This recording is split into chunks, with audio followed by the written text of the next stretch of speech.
প্রিয় দর্শক, শুরু হলো নিয়মিত অনুষ্ঠান তামাকের অর্থনীতি। আমরা জানি তামাক গ্রহণ সেটা ধোঁয়াযুক্ত হোক কিংবা ধোঁয়া মুক্ত হোক শরীরের জন্য ক্ষতিকর। আর এই ক্ষতিকর অভ্যাস থেকে মানুষকে মুক্ত রাখার জন্য নানা ধরনের পথ অবলম্বন করা হচ্ছে আজকাল। বিশ্বব্যাপী নো টোব্যাকো বা তামাক মুক্ত পরিবেশ গড়ে তোলার আন্দোলন চলছে বলা যায়। কিন্তু আমরা দেখতে পাচ্ছি যতটা এই নো টোব্যাকোর জন্য লোকে কথা বলছে, আন্দোলন করছে, কিন্তু কনজাম্পশন সেইভাবে প্রত্যাশিতভাবে কমছে না। এরও অনেকগুলো কারণ আছে।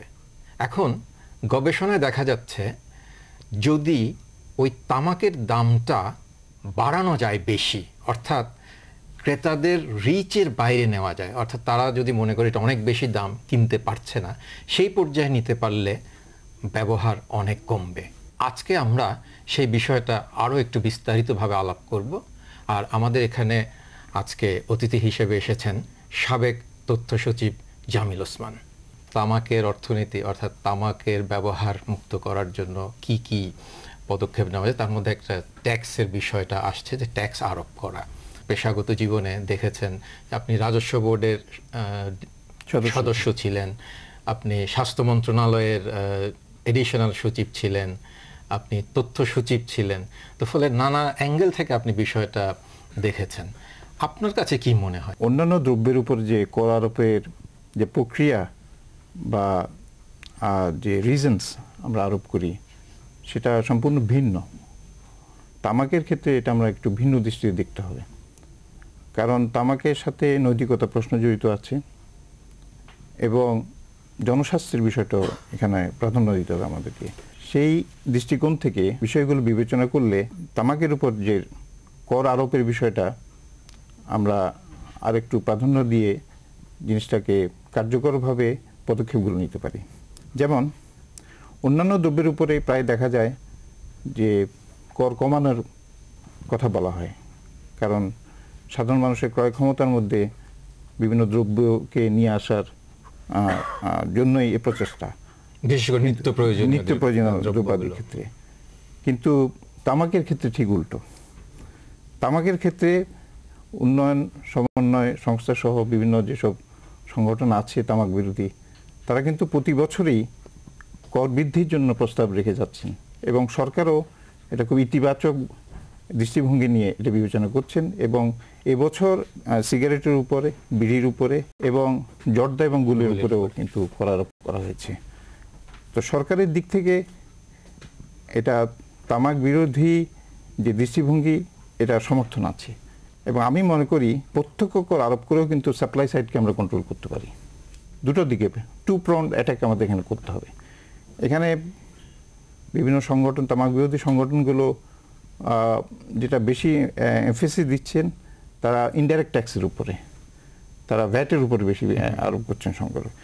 তাতে ডিমান্ড সাইডটাকে কন্ট্রোল করার জিনিসগুলো আসছে এখানে বেশি হয়তো প্রাধান্য পাচ্ছে।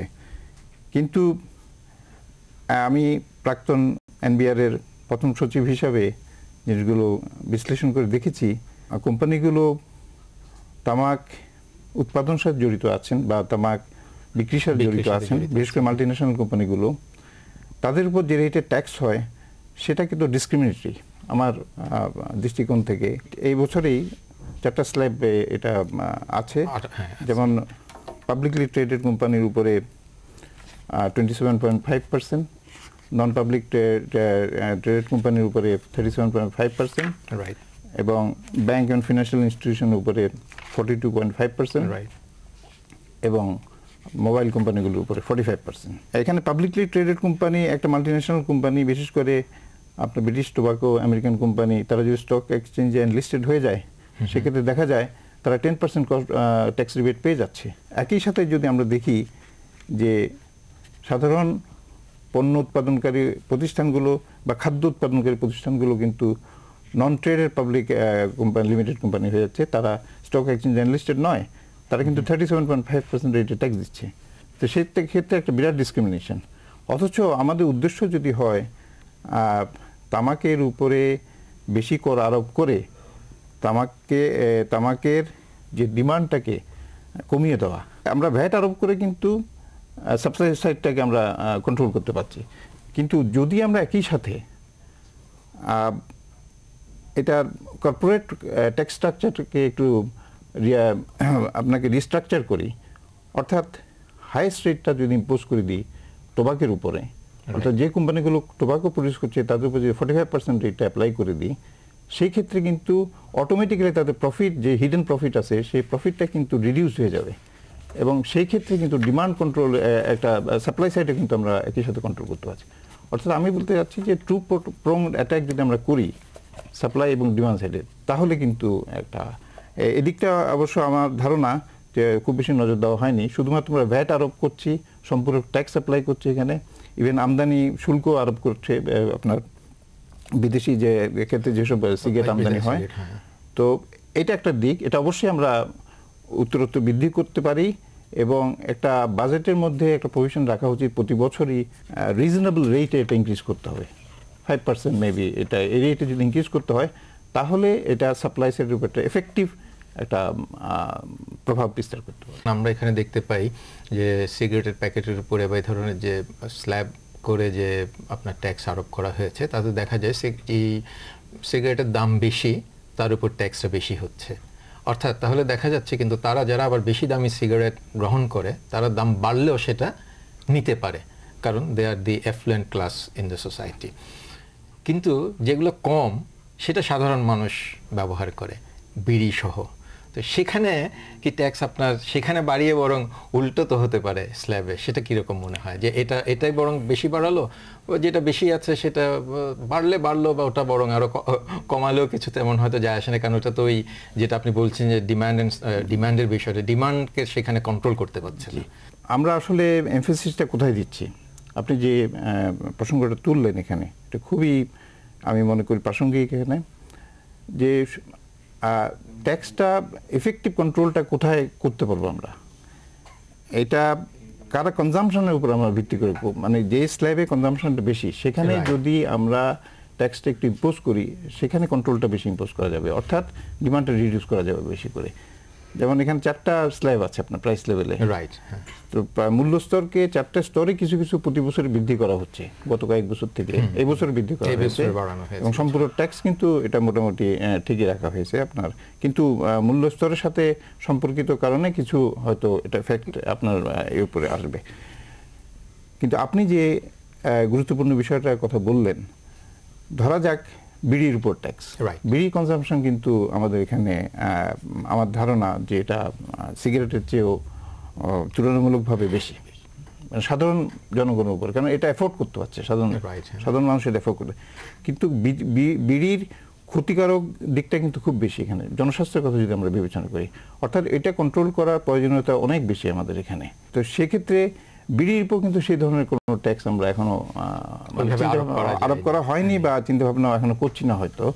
কিন্তু ধরা যাক যদি বিড়িকে যদি আমরা একটু কস্টলি করে দিই, যদি ট্যাক্সটা বেশি আকারে ইম্পোজ করতে থাকি, তাহলে ডিমান্ডটা খুব হাই রেটে রিডিউস হয়ে আসবে। খুব উচ্চ হারে যদি রিডাকশনটা হয়, সেক্ষেত্রে আমাদের যে পারপাস, যে মূল পারপাস, সেটা কিন্তু আমরা সেই পারপাসটা আমরা অর্জন করতে পারবো। হ্যাঁ, তা আমার মনে হয় আমরা আবার আলোচনায় ফিরে আসব। তার আগে আমাদের প্রতিবেদক দল 3জন বিশিষ্ট ব্যক্তির মতামত নিয়েছেন এই বিষয়ে, সেটা দেখব। এটার পরে আবার ফিরে আসব আলোচনায়। দেশের নাগরিক হিসেবে আমি ব্যক্তিগতভাবে মনে করি যে অন্যান্য নাগরিকের মতোই ধূমপান স্বাস্থ্যের জন্য ক্ষতিকর।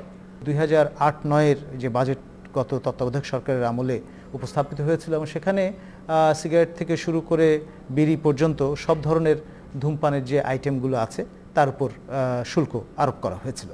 কিন্তু সর্বশেষ যে বাজেটটি, অর্থাৎ 9-10 যে সময়সীমায় উপস্থাপিত হয়েছে আমাদের গণতান্ত্রিকভাবে নির্বাচিত সরকারের আমলে, আমাদের মাননীয় অর্থমন্ত্রী আবুল মাল আব্দুল মুহিত সাহেব যে বাজেটটি উত্থাপন করেছেন আমাদের মহান জাতীয় সংসদে, সেখানে প্রথমে প্রস্তাব রাখা হয়েছিল একই ধারাবাহিকতায় যে সিগারেট এবং বিড়ি সব ক্ষেত্রেই শুল্ক আরোপ করা হবে। কিন্তু পরবর্তীতে আমরা দেখতে পেলাম যে বিড়ির ওপর আসলে শুল্ক প্রত্যাহার করে নেওয়া হয়েছে।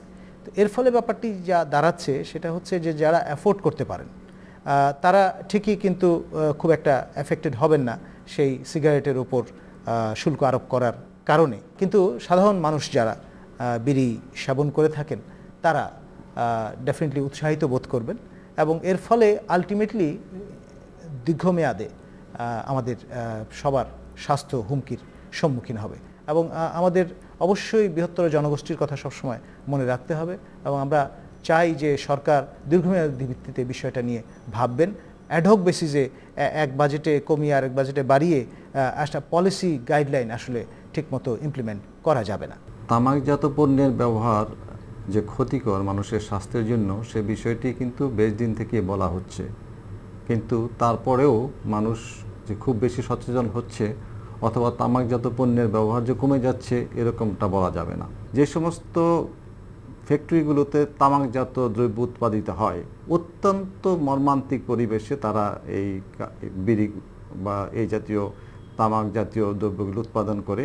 সেখানে ঘরের মধ্যে সারা ঘরে একটিমাত্র দরজা, কোনো জানালা নেই। আমি জিজ্ঞাসা করেছিলাম একজন প্রস্তুতকারককে যে আপনারা এই ঘরের মধ্যে জানালা রাখেন নাই কেন? উত্তর দিয়েছিল যে জানালা দিয়ে ওরা বিড়ি চুরি করে বাইরে পাঠিয়ে দেয়, সুতরাং কোনো জানালা থাকবে না। উপরে কোনো ফ্যান নাই। আমি বললাম কোনো ফ্যান ছাড়া এই ঘরের মধ্যে এই বিড়ি উৎপাদিত হচ্ছে, এই ছোট ছোট বাচ্চারা বিড়ি উৎপাদন করছে, তারা এই গরমের মধ্যে কেন করছে? বলে ফ্যান দিলে তো বিড়ির পাতাগুলি উড়ে যাবে, তাইলে তারা বিড়ি উৎপাদন করতে পারবে না। সাথে সাথে আরেকটি বিষয় আমি লক্ষ্য করেছিলাম তখন যে এই বিড়ি ফ্যাক্টরিগুলো সাধারণত বিড়ি ফ্যাক্টরি থেকেও বেশি তারা দিয়ে দিচ্ছে যার যার ঘরে ঘরে, অর্থাৎ ফ্যামিলির প্রত্যেকটা সদস্য বিড়ি বানানোর কাজে ব্যস্ত। তারা যখন সময় পায় তখনই, অর্থাৎ each and every house almost has become a bidi factory. আমরা যদি এই বিড়ি ফ্যাক্টরিগুলি বন্ধ করে দিই, সেই ক্ষেত্রে যারা এই বিড়ির উপর নির্ভর করে বেঁচে আছে তাদের কি হবে? তাদেরকে আমাদেরকে অল্টারনেটিভ সুযোগের ব্যবস্থা করে দিতে হবে, চাকরির ব্যবস্থা করতে হবে, অথবা এই বিড়ি জাতীয় অথবা তামাক জাতীয় দ্রব্যগুলোকে কস্টলি করতে হবে, সো দ্যাট সাধারণ মানুষ সহজে এগুলিকে কিনতে না পারে, অ্যাফোর্ড করতে না পারে। তার জন্য প্রয়োজন প্রচুর ট্যাক্সেশন।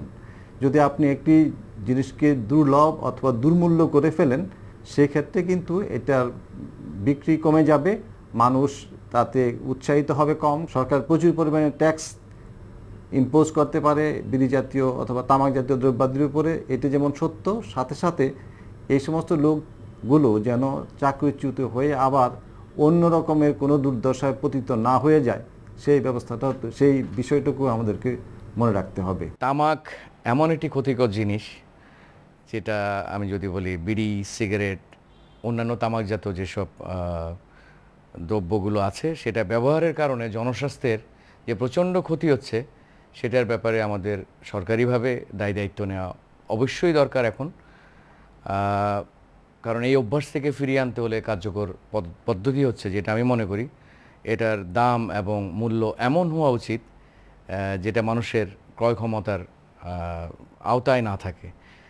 আর এটার একমাত্র, আমি মনে করি এটার একমাত্র পদ্ধতি হচ্ছে এটার উপরে অধিকতর বা অধিকভাবে ট্যাক্স যদি আরোপ করা হয়, অবশ্যইভাবে তার ক্রয় ক্ষমতার বাইরে যখন যাবে সে সেটা থেকে বিরত থাকবে। ট্যাক্স বৃদ্ধির পাশাপাশি আমি আরেকটি আমার যেটা মনে হয়, বিড়ি যেগুলো ফ্যাক্টরি আছে সেসব জায়গায় শিশু শ্রমিক আছে প্রচুর, যেটা সারা বিশ্বে যেটা অনৈতিক একটি ব্যাপার। হয়তো আমাদের অর্থনৈতিক অবস্থা দুর্বল বলে আমরা অনেকাংশে এটার জন্য অনেক বেশি প্রতিবাদী হয়ে যাই। কারণ আমি বারবারই বলছি, নতুন প্রজন্মকে সুস্থ হতে হলে সবারই দায়িত্ব নেওয়া উচিত এইসব ইন্ডাস্ট্রিগুলোকে অন্য ইন্ডাস্ট্রিতে রূপান্তর করা যায় কিনা, বা যাতে যাদের মানে রুটি রুজির ব্যাপারটাও যাতে ঠিক থাকে, সেটাকে অন্যদিকে ডাইভার্ট করে অন্যরকম ইন্ডাস্ট্রিয়াল খাতে তাদেরকে আরও বেশি উদ্বুদ্ধ করা যায় কিনা সরকারিভাবে পরিকল্পনা করে, তাদেরকে দরকার হলে সরকারিভাবে কোনো আর্থিক সুবিধা দিয়ে ইন্ডাস্ট্রিয়াল খাতে তাদেরকে অন্য ইন্ডাস্ট্রিয়াল খাতে তাদেরকে মোটিভেট করা যায় কিনা বা ইন্সপায়ার্ড করা যায় কিনা, সেটার জন্য আমি সরকারিভাবে যারা আছেন তাদেরকেও এই বিষয় নিয়ে চিন্তা করার জন্য অনুরোধ জানাবো। প্রিয় দর্শক, এখন আমরা একটা বিরতি নেব। বিরতির পর আবার ফিরে আসব তামাকের অর্থনীতি অনুষ্ঠানে। সে পর্যন্ত আমাদের সঙ্গেই থাকবেন।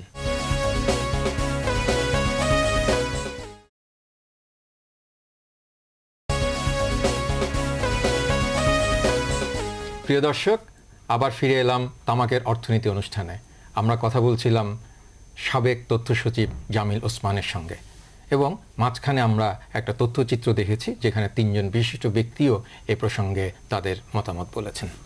এখানে একটা বিষয় আপনার কাছে স্পেসিফিক্যালি একটু জানার চেষ্টা করব, সেটা হলো যেহেতু আপনি এনবিআর এ ছিলেন, এই যে বাড়তি সুবিধার কথা বলা হচ্ছে, যেমন ধরেন এটা একটা ইন্ডাস্ট্রির মতো বিড়ি, তো সেটা যদি বন্ধ করে দেওয়া হয় বা ক্রমাগত বন্ধ হয়ে যায় তাহলে এখানেও একটা এমপ্লয়মেন্টের বিষয় আছে। এখানে আনএমপ্লয়মেন্ট সৃষ্টি হবে, যারা কাজ করছে তারা চাকরি হারাবে বা কাজ হারাবে, আবার যারা এখানে লগ্নি করেছেন তাদেরও একটা ক্ষতি হবে। এখন কেউ যদি এই ফ্যাক্টরিটা চেঞ্জ করতে চায় তাহলে কি ধরেন তাকে একটা বিশেষ কোনো সুবিধা দেওয়া যায়, যেটা যে 4 বছরের জন্য বা 5 বছরের জন্য তাকে একটা ট্যাক্স হলিডে দেওয়া, সে যদি অন্য কিছু দেওয়া যায়, এটা কি সম্ভব? এখন সরকার বিষয়টাকে কতটুকু গুরুত্ব দিচ্ছে সেটাই হচ্ছে মূল প্রতিপাদ্য। আমরা এখানে সরকার যদি জনস্বাস্থ্যের বিষয়টাকে খুব বেশি গুরুত্ব দিয়ে থাকেন এবং এখানে যদি আমাদের যে মূল উদ্দেশ্য তামাক বিরোধী যে আন্দোলন, সেই আন্দোলনের সর্বোচ্চ পর্যায়ে আমরা যে পৌঁছানোর যে লক্ষ্য, অর্থাৎ তামাককে যত কম লোক তামাক সেবন করবে বা ব্যবহার করবে ততই দেশের মঙ্গল, এরকম একটা ধ্যান ধারণা থেকে যদি আমরা তাহলে একসময় ইন্ডাস্ট্রিগুলোকে আমাদের বন্ধ করার কথা চিন্তা ভাবনা করতে হবে। তাহলে একটা সাবস্টিটিউশনের প্রশ্ন আসছে যে এখানে যারা কাজ করছেন ইন্ডাস্ট্রিগুলোতে তাদের অল্টারনেটিভ ব্যবস্থা কী করা যেতে পারে।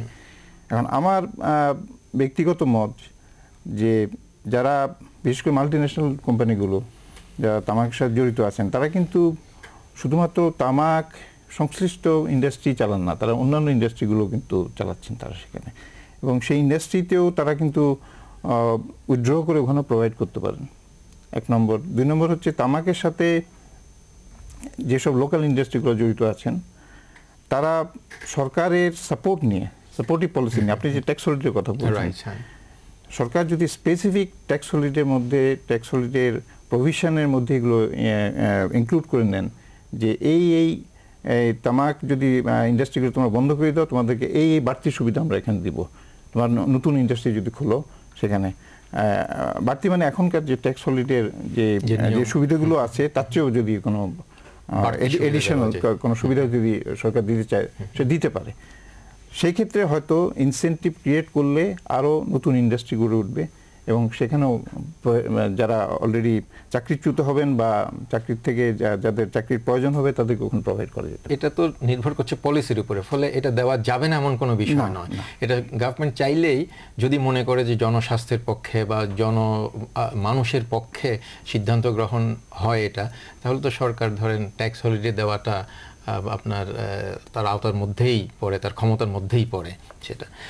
আর একটা বিষয় এখানে এসছে, যেমন ধরেন আমরা যদি বলি আপনি স্বাস্থ্য মন্ত্রণালয়ে ছিলেন, আমরা ইয়েস টোব্যাকো আর নো টোব্যাকো এই দুটার যদি ইকোনমিক্স দেখি, এখন ধরেন ইয়েস টোব্যাকো হলে ধরেন ওখান থেকে কিছু আপনার ইন্ডাস্ট্রি আছে, কিছু পয়সা আসছে গভর্নমেন্টের, কিন্তু ইয়েস টোব্যাকোর সঙ্গে জনস্বাস্থ্যের যে ক্ষতিটা হচ্ছে সেটার যে খরচ, আর নো টোব্যাকো যদি হয় সেখানে যদি আপনি কিছু লসও করেন ট্যাক্সের দিক থেকে, যে ট্যাক্স হলিডে যদি দেন তাহলে আপনি কিছুটা লস করবেন, কিন্তু সেই ক্ষেত্রে জনস্বাস্থ্যের দিক থেকে হয়তো আপনি অনেকটা আবার গেইন করছেন। তাহলে মনে হয় ধরেন যদি গবেষণায় সেভাবে কোনো ক্ষেত্রে এটা বোঝাও যাচ্ছে, একটা ধারা ট্রেন্ডও পাওয়া যাচ্ছে যে জনস্বাস্থ্যের নো টোব্যাকো হলে জনস্বাস্থ্যের দিক থেকে যে পজিটিভ দিকটা আসবে টোটাল হিসাব করলে লাভই হয়। আপনার কাছে কি অভিজ্ঞতা? 2007 সালে বিশ্ব স্বাস্থ্য সংস্থার একটা সমীক্ষা আছে, স্বাস্থ্য মন্ত্রণালয়ের সাথে জয়েন্টলি করা আর কি, সেখানে তারা একটা ক্যালকুলেশন করে দেখিয়েছে যে যেটা আমরা রেভিনিউ পাই তার অ্যামাউন্ট ইটস অ্যারাউন্ড 2400 crore টাকা, আর স্বাস্থ্য খাতে প্রতি বছরই 12 লক্ষ লোক কিন্তু স্বাস্থ্য পীড়ায় ভুগছেন, মানে এই তামাকজনিত কারণে ক্ষতিকর যে স্বাস্থ্যের যে প্রভাব এখানে। এবং আরেকটা পরিসংখ্যান আছে যে প্রতি বছরই আমাদের দেশে প্রায় 50 থেকে 60 হাজার লোক মারা যাচ্ছে যারা তামাক ব্যবহারের কারণে। তো সেদিকটা চিন্তা করলে তারা হিসাব করে দেখেছেন যে এদের মধ্যে যদি 25% লোকও হসপিটাল ফ্যাসিলিটি ইউজ করে থাকেন, সেক্ষেত্রে দেখা যাচ্ছে যে প্রায় কস্ট ইমপ্লিকেশন হচ্ছে 5,000 crore টাকা, অর্থাৎ নেট লস হচ্ছে এখানে 26,000 crore টাকা। তো এটা যদি আমরা এই টোবাকো ইকোনমিক্সটা যদি ঠিকমতো বিশ্লেষণ করি, তাহলে এটা আমাদের জন্য কিন্তু একটা পজিটিভ রেজাল্ট দিচ্ছে। এই বিষয়টাকে আমরা স্বাস্থ্য মন্ত্রণালয় থেকে একটা অগ্রসর চিন্তা নিয়ে এটাকে একটা মানে যে আন্দোলনগুলো হচ্ছে, সংগঠন আন্দোলন হচ্ছে, তাদেরকে একটা সাপোর্টিভ রোল প্লে করতে পারছে। আমি এটা ফিল করেছি স্বাস্থ্য মন্ত্রণালয়ে থাকার সময়, যে আসলে সেভাবে কাজ হচ্ছে না ওখানে স্বাস্থ্য মন্ত্রণালয়ে। একটা আলাদা সেল থাকা দরকার, আলাদা কমিটি থাকা দরকার। যদিও অনেকগুলো জাতীয় কমিটি আছে যেখানে তামাক বিরোধী যে আইন 2005-এর ইমপ্লিমেন্টেশনের জন্য জাতীয় এবং উপজেলা পর্যায়ে কিন্তু অনেক কমিটি আছে, কিন্তু ফাংশনাল কমিটিগুলো ঠিকমতো কাজ করছে না। তবে এখন আপনি যেটা বললেন যে আপনার এনটিসিসি অর্থাৎ ন্যাশনাল টোব্যাকো কন্ট্রোল কাউন্সিল বলে একটা প্রতিষ্ঠান করেছে, যেখানে আপনার WHO আছে এবং একই সঙ্গে স্বাস্থ্য মন্ত্রণালয় একটু এই সাম্প্রতিক সময় ইন্টারেস্ট নিয়েছে। তারা একজন ডেপুটি সেক্রেটারিকে সেটা দায়িত্ব দিয়েছেন কিছুটা দেখাশোনা করার জন্য। তো সেদিক থেকে হয়তো কিছুটা অগ্রগতি হচ্ছে, কিন্তু যতটা আমরা প্রত্যাশা করছি ঠিক সেই পরিমাণে হয়তো আসে নাই আর কি। তো যে ক্ষেত্রে আপনি যেটা বললেন যে জনস্বাস্থ্যের বিষয়টা, আমরা সেটা যে নো টোব্যাকো যে আন্দোলনটা, সেটা যখন তামাকের বিরোধিতার চাইতো আমরা বলি যে জনস্বাস্থ্যের পক্ষে এই আন্দোলন। ফলে তামাক বিরোধিতা মানে জনস্বাস্থ্যের পক্ষে আন্দোলনটা করা আর কি। তো সেটা এটা মূলত নেগেটিভ নয়, এটা একটা পজিটিভ বিষয়। তো জামিলুল্লাহ, আপনাকে অনেক অনেক ধন্যবাদ আজকের এই আলোচনায় অংশগ্রহণ করার জন্য এবং আপনার মতামত দেওয়ার জন্য। এবং আশা করি আমাদের পলিসি প্ল্যানাররা বিষয়গুলো আরও বিস্তারিতভাবে এবং আরও গভীরভাবে চিন্তা ভাবনা করবেন এবং সেই অনুযায়ী সিদ্ধান্ত গ্রহণ করবেন। আপনাকে ধন্যবাদ। প্রিয় দর্শক, আমরা আজকে 3 জন বিশিষ্ট ব্যক্তির মতামত দেখেছি যারা আমাদের আউটডোর দল গ্রহণ করেছেন, আর আমাদের স্টুডিওতে আমরা সাবেক তথ্য সচিব জামিল ওসমানের বক্তব্য শুনলাম। আসলে হ্যাঁ, সবাই মিলে আমরা আজকে এই 4 জন ব্যক্তি বললেন যে ট্যাক্স বাড়ানো প্রয়োজন। কেন? ট্যাক্স বাড়লে দাম বেড়ে যাবে, দাম বাড়লে বিশেষ করে ক্রয় ক্ষমতার বাইরে যাবে, তখন তারা সেটা কমিয়ে দেবে। আরেকটা হলো যে পুনর্বাসনের বিষয়টাও তারা বলেছেন আমাদেরকে, এবং সেই পুনর্বাসনও সরকার তার যদি একটা নির্দিষ্ট পলিসি করেন তাহলে সেটাও তারা করতে পারেন। প্রিয় দর্শক, আমাদের অনুষ্ঠান দেখার পরে আপনাদের যদি কিছু বলার থাকে, আপনাদের যদি মতামত থাকে, আপনারা অনুগ্রহপূর্বক জানাতে পারেন। আপনাদের মতামত আমরা অনুষ্ঠান পরিকল্পনার ক্ষেত্রে গ্রহণ করব। আর আমাদের মতামত জানাবেন। প্রযোজক তামাকের অর্থনীতি, বাংলা ভিশন, দূর tower, 110 Bir Uttam CR Dutta road, Dhaka 1205। Phone 01712626198। আরেকটি ফোন নম্বর 01722051183। Email info@tobaccoeconomicsbd.org। প্রিয় দর্শক, আমরা তামাকের অর্থনীতি অনুষ্ঠানে তামাকের বিপক্ষে বলি। তামাকের বিপক্ষে বলার অর্থ আসলে নেগেটিভ নয়, এটা পজিটিভ। পজিটিভ কোন দিক থেকে? আমরা আসলে জনস্বাস্থ্যের পক্ষে কথা বলছি। জনস্বাস্থ্যের পক্ষে কথা বলতে হলে তামাকের বিপক্ষে বলতেই হয়। সেই জন্যেই আমরা মনে করি তামাক আমাদের স্বাস্থ্যের ক্ষতি করছে, জনস্বাস্থ্যের ক্ষতি করছে, এবং তার মধ্য দিয়ে আমাদের যে অগ্রগতি, জাতীয় অগ্রগতি, সেটাও বাধাগ্রস্ত হচ্ছে। সেজন্যে আপনি, আমি, আসুন আমরা সবাই তামাক বর্জন করি, আমার জন্যে, আপনার জন্যে এবং ভবিষ্যৎ প্রজন্মের জন্যে। আমাদের আজকের এই অনুষ্ঠান দেখার জন্য আপনাদের সবাইকে ধন্যবাদ। আগামী অনুষ্ঠান দেখার আমন্ত্রণ জানিয়ে আজকে এখানেই শেষ করছি।